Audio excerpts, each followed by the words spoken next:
বাংলাদেশের সাবেক প্রধানমন্ত্রী শেখ হাসিনা জুলাই আন্দোলনের হত্যাকাণ্ডগুলোর তদন্ত নতুন করে সত্যিকারে নিরপেক্ষভাবে জাতিসংঘের অধীনে করার আহ্বান জানিয়েছেন। শেখ হাসিনা প্রথমবারের মতো দিল্লিতে সাংবাদিকদের জন্য আয়োজিত কোনো অনুষ্ঠানে আনুষ্ঠানিকভাবে ভার্চুয়ালি বক্তব্য দিলেন। 23শে জানুয়ারি দিল্লিতে সাংবাদিকদের জন্য আয়োজিত সেভ ডেমোক্রেসি ইন বাংলাদেশ শীর্ষক অনুষ্ঠানে শেখ হাসিনার অডিও বক্তব্য প্রচারিত হয়।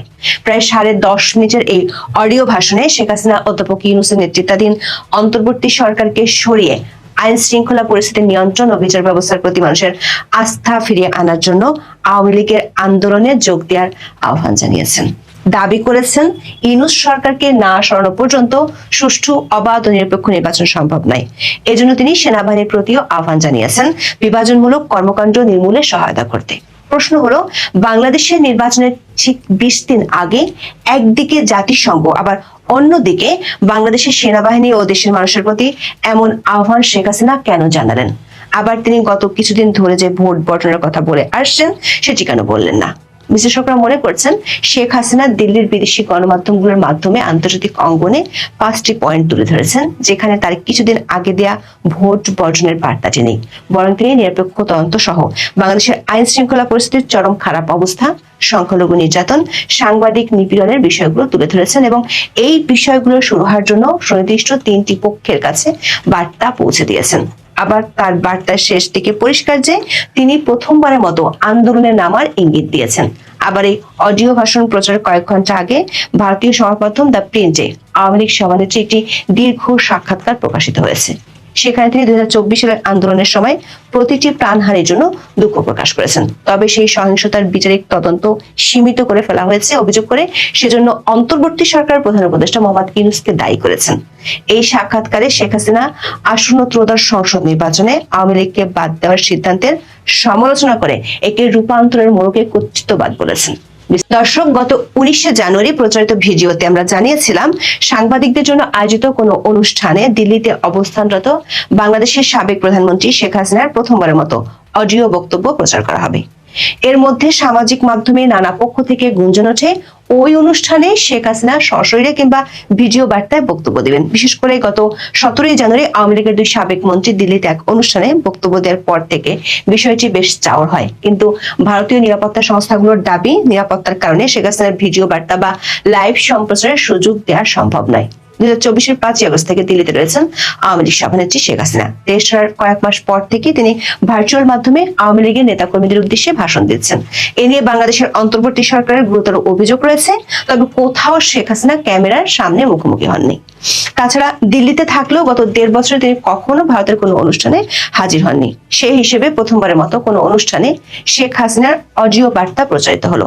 আওয়ামী লীগ সভানেত্রী শেষ পর্যন্ত ক্যামেরার সামনে ভাষণ না দিলেও শুক্রবারের অনুষ্ঠানে তার উপস্থিতিকে রাজনৈতিক এবং কূটনৈতিক দিক থেকে অত্যন্ত গুরুত্বপূর্ণ এবং সময়টি যথেষ্ট তাৎপর্যপূর্ণ বলে মনে করা হচ্ছে। বিশেষ করে বাংলাদেশের নির্বাচনের 20 দিন আগে পয়েন্ট সহকারে তিনি এমন কিছু দাবি তুলে সংশ্লিষ্ট পক্ষগুলোর উদ্দেশ্যে তুলে ধরেছেন, যেগুলো নিয়ে গত কয়েক মাস ধরে আন্তর্জাতিক মহল ও মিডিয়াতে আলোচনা হচ্ছে। 23শে জানুয়ারির অনুষ্ঠানটির শিরোনাম হলো সেভ ডেমোক্রেসি ইন বাংলাদেশ বা বাংলাদেশের গণতন্ত্র বাঁচাও। অনুষ্ঠানটির আয়োজন করেছে দিল্লিতে অবস্থিত foreign correspondents club of south Asia. দিল্লির মাথুরিতে অনুষ্ঠিত এই অনুষ্ঠানে সশরীরে হাজির ছিলেন হিউম্যান রাইটস ওয়াচের মহাসচিব ইঞ্জিনিয়ার মোহাম্মদ এ সিদ্দিক, সাবেক শিক্ষামন্ত্রী মহিবুল হাসান চৌধুরী নফেল ও অভিনেত্রী রোকেয়া প্রাচী। এছাড়া ভার্চুয়াল মাধ্যমে যোগ দেন সাবেক পররাষ্ট্রমন্ত্রী আব্দুল মোমেন, সাবেক তথ্যমন্ত্রী মোহাম্মদ আলী আরাফাত এবং সাবেক সংসদ সদস্য হাবিব মিল্লাত। অনুষ্ঠানের এক পর্যায়ে শেখ হাসিনার অডিও ভাষণ প্রচার করা হয়। শেখ হাসিনা তার ভাষণের শুরুতে দাবি করেন, চরমপন্থী সাম্প্রদায়িক শক্তির ভয়াবহ আক্রমণে বাংলাদেশ আজ এক অতল গহ্বরের যুগে দাঁড়িয়ে আছে। তিনি এই পরিস্থিতির জন্য বরাবরের মতোই অধ্যাপক ইউনূস ও তার সরকারকে দায়ী করেন। বলেছেন, গণতন্ত্র এখন নির্বাসিত, মানবাধিকার পদদলিত হয়ে গেছে ধুলোতে। সংবাদ মাধ্যমের উপর নিপীড়ন, সংখ্যালঘু ও নারী নির্যাতনের কথা তিনি আন্তর্জাতিক মহলে তুলে ধরেছেন। বাংলাদেশের আইন শৃঙ্খলা পরিস্থিতির চরম অবনতির কথা তুলে ধরে শেখ হাসিনা দাবি করেছেন, জঙ্গি চরমপন্থার উন্মাদনা দেশ জুড়ে আতঙ্কের সৃষ্টি করেছে। তার মতে এর চেয়েও ভয়াবহ ব্যাপার হলো বাংলাদেশের ভূখণ্ড ও সম্পদকে বিদেশি স্বার্থের জন্য লুণ্ঠনের একটি বিশ্বাসঘাতক ষড়যন্ত্র করা হচ্ছে। বাংলাদেশকে বহুজাতিক সংঘাতের চুল্লির দিকে ঠেলে দেওয়া হচ্ছে। এর পরপরে তিনি বক্তব্যে সেনাবাহিনীকে উদ্দেশ্য করে বাংলাদেশকে ঐক্যবদ্ধ করতে এবং বিভাজনমূলক কর্মকাণ্ড নির্মূল করতে সহায়তা করার আহ্বান জানান। এরপর শেখ হাসিনা 5টি পয়েন্ট বা দফা তুলে ধরেন। প্রথমটি হলো অবৈধ সরকারকে অপসারণ করে গণতন্ত্র পুনরুদ্ধার করা। তিনি মনে করেন অধ্যাপক ইউনূসের অধীনে বাংলাদেশে কখনোই অবাধ ও সুষ্ঠু নির্বাচন হবে না। দ্বিতীয়ত, প্রতিদিনের সহিংসতার অবসান ঘটানো ও অর্থনীতিকে উন্নত করা। তৃতীয়ত, ধর্মীয় সংখ্যালঘু গোষ্ঠী, নারী ও মেয়েদের নিরাপত্তা নিশ্চিত করা। চতুর্থত, বিচার ব্যবস্থার প্রতি আস্থা ফিরিয়ে আনা। সবশেষ তিনি জাতিসংঘকে গত বছরের ঘটনাবলী নিয়ে নতুন ও সত্যিকারের নিরপেক্ষ তদন্ত করার আহ্বান জানান। এখানে তিনি দাবি করেছেন বাংলাদেশের মানুষের পাশে আন্তর্জাতিক সম্প্রদায় আছে। বিশ্লেষকরা মনে করছেন শেখ হাসিনার এই ভাষণে প্রথমবারের মতো শুধু আন্তর্জাতিক সম্প্রদায় নয়, বাংলাদেশের সেনাবাহিনী ও দেশের মানুষের উদ্দেশ্যে বার্তা দিয়েছেন। কয়েকদিন আগেও দলের নেতাকর্মীদের উদ্দেশ্যে দেওয়া অডিও বার্তায় ভোট বর্জনের কথা বলেছেন। আওয়ামী লীগের পক্ষ থেকে বলা হচ্ছে নো ভোট নো ভোট। দলটি বলছে ব্যালটে নেই নৌকা, বুথ থাকবে ফাঁকা। দলের সমর্থকরা বলছেন ভোট বয়কট করতে, কিন্তু 23শে জানুয়ারি সাংবাদিকদের উদ্দেশ্যে দেওয়া অডিও ভাষণে তিনি ভোট বর্জনের কথা বলেননি। বলেছেন অধ্যাপক ইউনূসের অধীনে কোনো নিরপেক্ষ ও সুষ্ঠু নির্বাচন সম্ভব নয়। বিশ্লেষকরা বলছেন 2024 সালের 5ই আগস্ট শেখ হাসিনা দিল্লি যাওয়ার পর থেকে তার যে রাজনৈতিক তৎপরতা, সেটিতে 23শে জানুয়ারির পদক্ষেপটি হলো তৃতীয় পদক্ষেপ, যেটি বেশ তাৎপর্যপূর্ণ। প্রথম দিকে শেখ হাসিনা দলের নেতাকর্মীদের উদ্দেশ্যে অডিও বক্তব্য দিতেন। এরপর দ্বিতীয় ধাপে বেশ কয়েকটি আন্তর্জাতিক সংবাদ মাধ্যমে সাক্ষাৎকার দেন। সব সাক্ষাৎকারই তার মূল কথা, আওয়ামী লীগকে নির্বাচনে অংশ নিতে দেওয়া হোক। জনগণ যে দলকে বেছে নেবে তারা সরকার করবে, কিন্তু শেখ হাসিনা ও তার দলের নেতাকর্মীদের সরাসরি ভারতে অনুষ্ঠান করা কিংবা বক্তব্য দিতে দেখা যায়নি।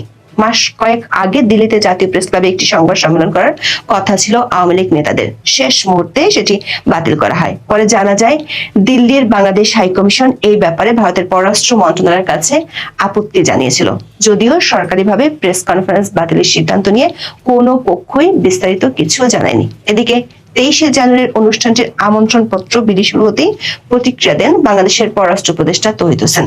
তিনি এক সাক্ষাৎকারে বলেছেন বাংলাদেশ সরকার চায় না শেখ হাসিনা ভারতে বসে বিবৃতি দিক। প্রশ্ন হলো, মাস 6 আগে আওয়ামী লীগ নেতাদের দিল্লির অনুষ্ঠানে শেষ পর্যন্ত সায় না দেওয়া ভারত সরকার কেন শুক্রবার স্বয়ং শেখ হাসিনার অডিও ভাষণ বিদেশি সাংবাদিকদের জন্য প্রচারের সুযোগ দিল? সূত্রগুলো বলছে গত কয়েক সপ্তাহে বাংলাদেশ নিয়ে আন্তর্জাতিক পক্ষগুলোর মধ্যে বেশ কয়েকটি বৈঠক অনুষ্ঠিত হয়েছে। সেসব বৈঠকে যেসব সমঝোতা হয়েছে তার কিছুটা আঁচ মিলে শেখ হাসিনার 23শে জানুয়ারির বক্তব্যে, যেখানে তিনি জাতিসংঘের অধীনে নিরপেক্ষ তদন্তের কথা বলেছেন, ভোট বর্জনের কথা না বলে সেনাবাহিনীর উদ্দেশ্যে বার্তা দিয়েছেন। আবার বলেছেন অধ্যাপক ইউনূসের অধীনে সুষ্ঠু ভোট সম্ভব নয়।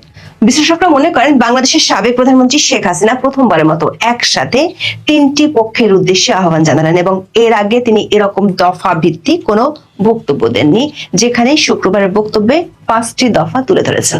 আবার বক্তব্যের শেষ দিকে আন্দোলনের নামারও ইঙ্গিত ছিল, যেখানে যোগ দেওয়ার জন্য দেশের মানুষকে আহ্বান জানিয়েছেন। দর্শক, এই অডিও বার্তা প্রচারের আগে ভারতের সংবাদ মাধ্যম দ্য প্রিন্টে শেখ হাসিনার বিশাল একটি সাক্ষাৎকার প্রকাশিত হয়, যেখানে আসন্ন ত্রয়োদশ সংসদ নির্বাচনে আওয়ামী লীগকে বাদ দেওয়ার সিদ্ধান্তের সমালোচনা করে একে রূপান্তরের মোড়কে কর্তৃত্ববাদ বলেছেন শেখ হাসিনা। সাবেক প্রধানমন্ত্রী বলেছেন 2024 সালের আন্দোলনের সময় প্রতিটি প্রাণহানির জন্য তিনি দুঃখিত, তবে সেই সহিংসতার বিচারিক তদন্ত সীমিত করে ফেলা হয়েছে অভিযোগ করে সেজন্য অন্তর্বর্তী সরকারের প্রধান উপদেষ্টা মোহাম্মদ ইউনূসকে দায়ী করেছেন তিনি। কার্যক্রমে নিষেধাজ্ঞা থাকা রাজনৈতিক দল হিসেবে আওয়ামী লীগের নিবন্ধন স্থগিত করেছে নির্বাচন কমিশন। ফলে আগামী 12ই ফেব্রুয়ারি অনুষ্ঠেয় সংসদ নির্বাচনে প্রতিদ্বন্দ্বিতা করতে পারছে না সবচেয়ে বেশি সময় দেশ শাসন করা দলটি। দ্য প্রিন্টকে শেখ হাসিনা বলেছেন তার দলকে নিষিদ্ধ করা মানে আসন্ন নির্বাচনে কয়েক কোটি বাংলাদেশের ভোটাধিকার কেড়ে নেওয়া। তিনি দাবি করেছেন এ ধরনের একটা পরিস্থিতিতে নির্বাচন হলে তাকে মুক্ত, সুষ্ঠু বা বৈধ বলা যায় না। পছন্দের দল বেছে নেওয়ার স্বাধীনতা ভোটারদের থাকতে হবে। কাউকে ভোটে অংশগ্রহণ থেকে বাদ দেওয়া বা ঘরে ঘরে গিয়ে সহিংসতার হুমকি দিয়ে বিএনপি বা জামাতের পক্ষে ভোট দিতে বাধ্য করা চলতে পারে না। আওয়ামী লীগ সভাপতির দাবি, অন্তর্বর্তী সরকার জানে আওয়ামী লীগকে নির্বাচন করতে দেওয়া হলে তারা বিপুল সমর্থন পেত, এ কারণেই তাদের নিষিদ্ধ করা হয়েছে। লিখিত সাক্ষাৎকারে শেখ হাসিনা বলেন দেশের সবচেয়ে পুরনো ও জনপ্রিয় রাজনৈতিক দলকে নিষিদ্ধ করে গণতান্ত্রিক বৈধতার দাবি করা যায় না, এটি সংস্কার নয়, রূপান্তরের মোড়কে কর্তৃত্ববাদ। যদি অধ্যাপক ইউনূস বরাবরই বলে আসছেন আওয়ামী লীগকে নিষিদ্ধ করা হয়নি, তাদের রাজনৈতিক কার্যক্রম সাময়িকভাবে স্থগিত করা হয়েছে, তবে শেখ হাসিনার ভাষ্য ওই পার্থক্য অর্থহীন, কারণ তার দল প্রচার চালাতে, সংগঠিত হতে বা নির্বাচনে অংশ নিতে পারছে না। জুলাই আন্দোলন দমনে হত্যাকাণ্ড সম্পর্কে শেখ হাসিনা দাবি করেন, রাষ্ট্রের প্রতিষ্ঠানগুলো রক্ষা এবং প্রাণহানি ঠেকানোর তাগিদ থেকেই তার সরকার তখন কাজ করেছে। শেখ হাসিনা বলেন, যা আজ করতে পারেননি তা হলো উগ্রবাদী শক্তি ওই আন্দোলন হাইজ্যাক করে নিয়েছিল। সে সময় সহিংসতার তদন্তে কমিটি করেছিল আওয়ামী লীগ সরকার, যা অন্তর্বর্তী সরকারের সময় আর এগোয়নি।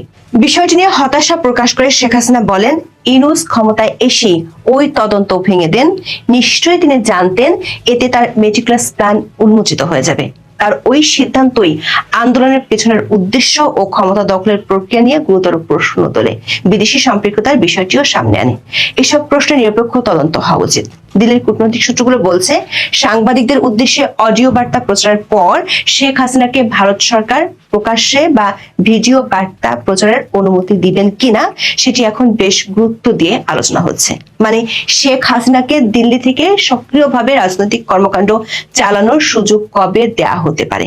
সূত্রগুলো বলছে, 23শে জানুয়ারি সাংবাদিকদের অনুষ্ঠানে শেখ হাসিনার অডিও বার্তা প্রচার নিয়ে ভারত সরকার উচ্চ মহলের বেশ কয়েকটি বৈঠক হয়। সেসব বৈঠকে উপস্থিত একটি কূটনৈতিক সূত্র মনে করেন, পরিস্থিতি বিবেচনা করে খুব শিগগিরই শেখ হাসিনাকে ভিডিও কিংবা প্রকাশ্য বক্তব্য দেওয়ার অনুমতি দিলে অবাক হওয়ার কিছু থাকবে না।